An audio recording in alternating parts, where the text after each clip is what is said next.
Every day brings a new opportunity that we can use to sow seeds for the life that we want to live going forward. That's a strategy I learned at the very start of my journey through prison, and it's one that I still use to guide my days now, even though I've been home from prison for nearly 10 years. I've been complete with my sentence. My name is Michael Santos. I'm the founder of Prison Professors, and I have been reading from this book, Success After Prison. It's one of the courses that we offer to people in jails and prisons.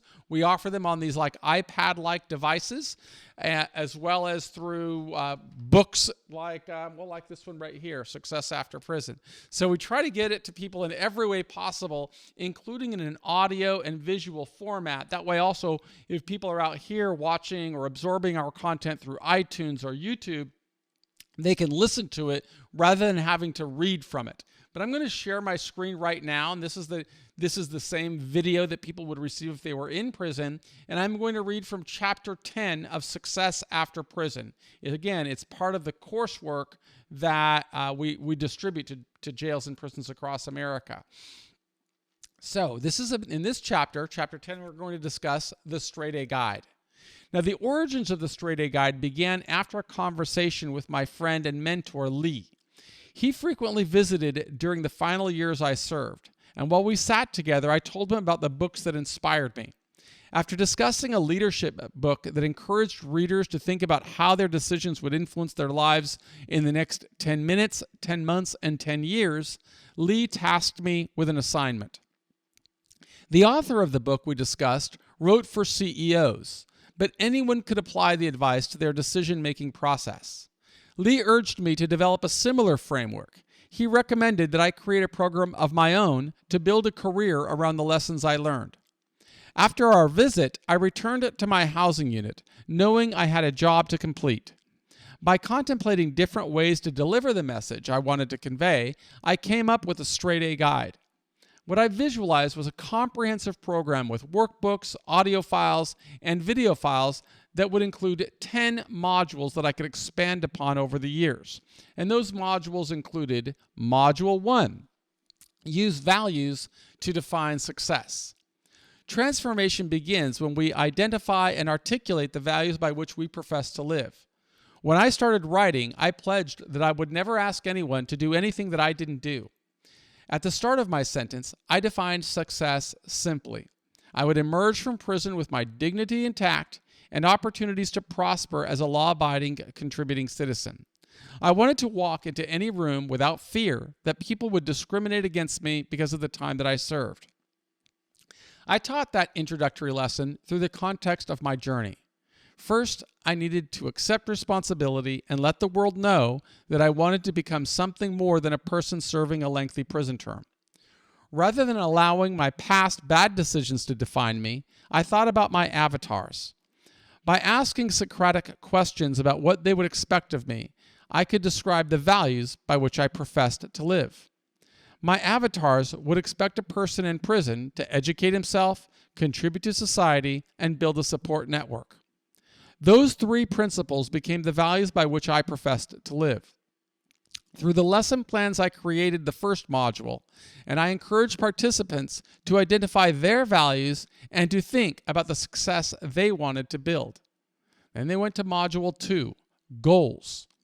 After working through the first module and identifying values, a participant could work through the second module, setting clear goals that align with how a person defines success. In my case, I wrote that it didn't matter how I defined success. I had to think about the people I wanted to influence, my avatars. What would they expect? Answering such questions required the question approach to learning. How would my avatars define whether I succeeded in my pursuit of education? Well, I anticipated that they would measure education by a college degree. 2, how would my avatars define whether I contributed to society? Well, I anticipated that if I were to publish, they would consider that I had worked to make a quantifiable contribution. How would my avatars define whether I had built a support network? I anticipated that if I persuaded 10 people to believe and vouch for me, my avatars would find it easier to accept me. From that question-based approach, I set the following goals to guide my adjustment through the first decade of my sentence. I would earn a university degree, I would become a published author, and I would find 10 people to join my support network. After showing the pattern that worked for me, lessons in the second module encouraged participants to articulate their goals, making them specific, measurable, action-oriented, realistic, and time-bound, harmonizing with how they define success. Module 3, Attitude. Participants who took the time to identify values and goals could embark upon the Straight A Guide. In the third module, participants would work to assess whether they had the right attitude. What defines the right attitude? In the Straight A Guide, we identified the right attitude as a 100% commitment to success, as the individual's values and goals define success. Any of us could pursue a self-directed strategy to assess our level of commitment to succeed. Many people talk about wanting to succeed, but those who achieve the highest levels of success know that they must fully commit to their values and goals. This led us to Module 4, Aspiration. In the fourth module, participants learn the importance of aspiring to their highest potential. They develop habits of visualizing themselves as something more than their past bad decisions or their current circumstances. When people project into the future, they develop perseverance, a virtue that they can draw upon while climbing through challenging times. Aspirations help people stick with their plans even when external forces work against them. People going through complicated prison terms benefit from examples that profile others who built lives of meaning, relevance, and dignity inside and upon release. When we see that others have overcome the challenges of imprisonment and gone on to build lives of significance, we bolster our confidence that we can do the same. As I wrote that module, I reflected on the lessons I learned from Nelson Mandela. In his book, A Long Walk to Freedom, we saw the author's strength. Despite a corrupt system that required him to endure beatings, forced labor, isolation, starvation, and other indignities, Mandela always felt a higher calling. Rather than worrying about his struggles, he devoted his life to helping all people in South Africa. He aspired to live for something more than his own life, and those visions endowed him with the strength and spirit to overcome the injustices perpetrated against him. Nelson Mandela and others taught us that when we can see what we are going to become, we strengthen our resolve to endure the moment's challenges. Module 5, Action. The fifth module shows participants that nothing great happens without deliberate intentions. Every person who achieves a high level of personal success understands the need to take incremental action steps. There is an old cliche emphasizing that we must crawl before we can walk, and we walk before we can run.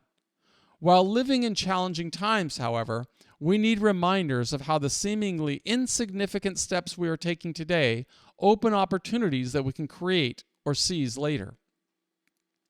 While writing that module, I reflected on the many incremental action steps that influenced my journey through prison.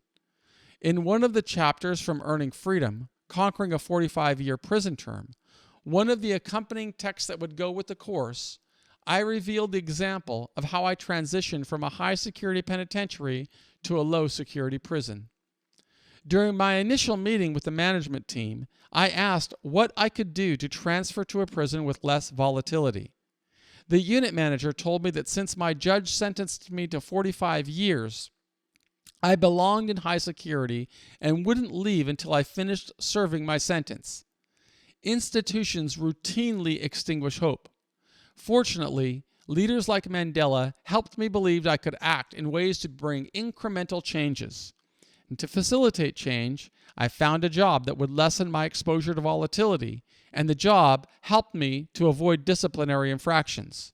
I opened opportunities to enroll in a university program, and the studies gave me a reason to persevere. I developed friendships with mentors who collaborated with me to help me become a published author. Writing further my strategy to bring more influential people into my support network, and they helped me overcome challenges. All those little steps worked together. My actions led to an outcome that differed from what most people would project for a person who served a quarter century. Over time, I transitioned to prisons of decreasing security levels, and in each one, I opened more opportunities that would not have been available had I not taken the little steps. Once I got out, I had the resources I needed to integrate with society easily. Leaders show us that the little steps we take each day put us on a pathway to higher levels of opportunity in the weeks, months, and years ahead. Module 6, Accountability. To live as the CEO of our life, we must be intentional about the progress we are making. Instead of waiting for external forces, like the system, to track our progress, we need to create accountability metrics that help us stay the course. Our accountability tools help us figure out ways to measure incremental progress. Leaders teach us that if we anticipate having to pass through decades before release, we must hold ourselves accountable, adjusting along the way.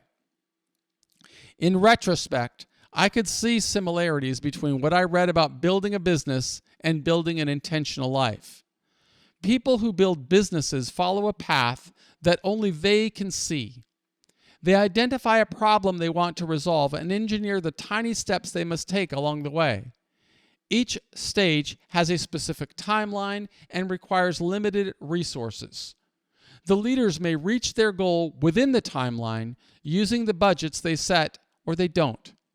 Successful leaders don't make excuses when they fail to achieve their goals. They adjust. And to stay on track, they create accountability tools. Leaders don't wait for external forces to determine whether they are succeeding. They define success, and they hold themselves 100% accountable along the way. In the 6th module of the course, we encourage participants to develop their own accountability metrics. If we know what we want to achieve in 10 years, then we should be able to reverse engineer the incremental progress we should make. Where should we be in 5 years? What incremental stage of success should we reach within 3 years? Since we know the level of growth we should make in 3 years, we know what we must achieve each month of the current year. Our accountability metrics keep us on track, helping us access progress through each month, each week, and each day. If obstacles surface, we adjust. Module 7 is about awareness. Module 7 shows participants how to grasp the importance of keeping our heads in the game. We've got to stay aware of opportunities. When we focus on opportunities rather than obstacles, we always perceive how we can squeeze the most value from each day. We're aware, alert, and ready to put ourselves on the pathway to success. We build strength when we understand how tiny steps lead to new opportunities. Others become aware of our commitment, making it more likely for them to collaborate or invest in our progress. We become aware of opportunities, and by creating or seizing opportunities, others become aware of us. In his book, Good to Great, the author Jim Collins wrote about the difficulty of getting anything started. Every goal worth achieving requires effort. In the beginning, the endeavor may be exhausting and all-consuming. Over time, however, if we stay the course, our projects develop momentum. To build something great, we must remain alert and aware and constantly invest in development. His book shows that we can reach our highest potential when we apply ourselves with 100% commitment. Although the author wrote about building great companies, those same principles apply to building extraordinary lives. We have got to keep our heads in the game.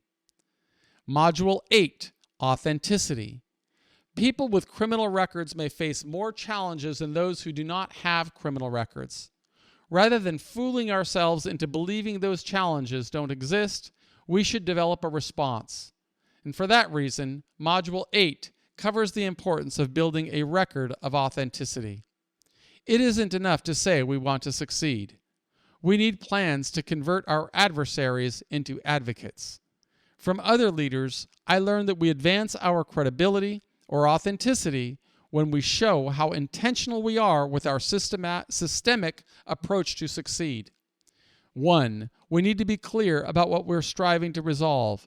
2. We need to identify the plan that we are going to use. 3. We need to put priorities in place. 4. We need to build the tools, tactics, and resources that accelerate our path. 5. We need to show how we adjust when necessary. 6. We need to execute our plan day after day. People who pursue this path put themselves in a better position to convert adversaries into advocates. And through the course itself, people should see authenticity in action. Module 9 is achievement. Since people frequently spend years in custody before the system grants them liberty, we offer suggestions in Module 9 to show the importance of celebrating incremental achievements. The books accompanying our Straight A Guide course show the different ways that celebrating small achievements empowered me, while months turned into years and years turned into decades. Although we cannot control release dates directly, we can always control our behavior and our preparations for success. Every small achievement should influence possibilities for new opportunities. The Straight A Guide shows participants that by following this values-based, goal-oriented strategy, we restore confidence and meaning in our life. We create higher levels of liberty and strengthen our mindset, knowing that we are making daily progress regardless of external forces or influences. And finally, we get to Module 10, Appreciation. In our final module of the Straight A Guide, we show how we can bring more abundance into our life when we live in a state of gratitude. We grow stronger by expressing appreciation for the blessings that come our way. The pains of confinement lessen when we are working to build a better community for all. I created a resource by writing the Straight A Guide during the final months of my imprisonment. I could use the resource to put lessons from Socrates, the Bible, Nelson Mandela, Viktor Frankl, Mahatma Gandhi, and others into a context that would relate to justice-impacted people. They could use it at every stage of the journey. Through the work ahead, I hoped to disseminate the Straight A Guide to people in jails and prisons across America. Teaching at San Francisco State University allowed me to influence future leaders of the correctional system. With the 10 modules of the Straight A Guide, I could work to share self-directed strategies with millions of justice-impacted people. Together, we could collaborate in ways to improve outcomes for the system. And as I conclude this Chapter 10, I'll leave you with some self-directed questions. In what ways are you using a step-by-step plan to reach your highest potential? How would you create a framework to share ideas with others? And how can you influence stakeholders on the need to reform our nation's prison system? These are the lessons that I strive to share across America, and I started building this program while I was in prison, but once I transitioned into society and in the halfway house, I could really take the next steps, which I will describe in the reading of the next chapter of Success After Prison. My name is Michael Santos. I'm the founder of Prison Professors. And on behalf of our entire team, I really want to thank you for being a part of our community. If you're watching this program on YouTube or listening on iTunes, I encourage you to subscribe to that platform, but also to visit our website at prisonprofessors.com, where we give away content with hopes of helping justice-impacted people get the best possible outcome. And make sure you register for our free weekly interactive webinar as well, so that you could ask questions and we could respond to perhaps thoughts you have about ways that we can improve the system, or how you could use these tools, tactics, and resources to get a higher level of liberty in your own life. Again, I'm Michael Santos with Prison Professors, and I believe in you.